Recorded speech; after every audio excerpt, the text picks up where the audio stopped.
हामी चाहिँ यहाँ मेडिकल खोज्दै हिँडेर साथीहरू मेडिकल त पाइएन कि लुगा पसल यो चाहिँ न्यू रोड असन जाने बाटो हो।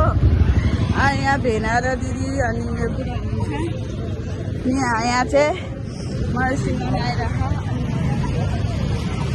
हामी आज यतै न्यू रोड घुम्ने हो अलिअलि घुम्दै यतिकै ल यहाँ कन्फ्युज भयो सबैलाई। यस अब फेरि फर्किन लाग्यो। मलाई चाहिँ अलिअलि कन्फिडेन्ट हुँदैछ इङ्ग्लिसमा। वाउ इङ्ग्लिस बोल्नु आएन गाइस। यहाँ चाहिँ यस्तो छ असनतिर दामी छ। अघि हामी यो बाटो आएको फेरि कन्फ्युज भएर यतै डुल्दै कहाँ जान्छौँ हेर्दै गर्नु होला। खासमा हामी हस्पिटल आएको होइन न्याउरी गर्मी भयो। फर्स्ट टाइम बिहे भएको कति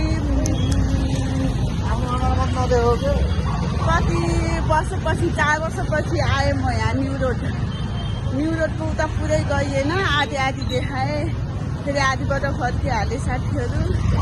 अनि पुरै यहाँ चाहिँ यस्तो छ हेर्नु होला। लाभी म चाहिँ साल किनेको ठाउँ यही हो। अनि यहाँ यस्तो हामीलाई कराउँदै हुन्छ छिटो आऊ भनेर। अनि उता चाहिँ उयो हो के भने रत्न पार्क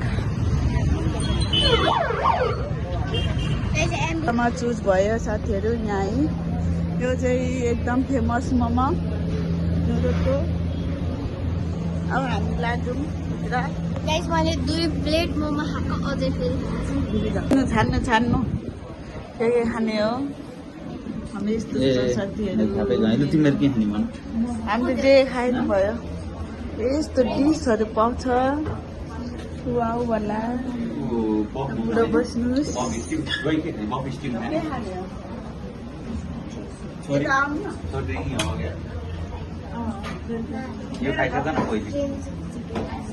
के खाने रे म जे भयो नि हुन्छ। बफ स्टिम 3वटा अनि मलाई चाहिँ त्यो के अरे ऊ हुन्छ नि झोल चिल्ली मोमो त यही हुनु नै मैले त्यो भएन नेवारी आइटम हो क्या झोल मासु झोल के झोल मासु के त्यस्तो छैन। मटन छैन आलु दालमा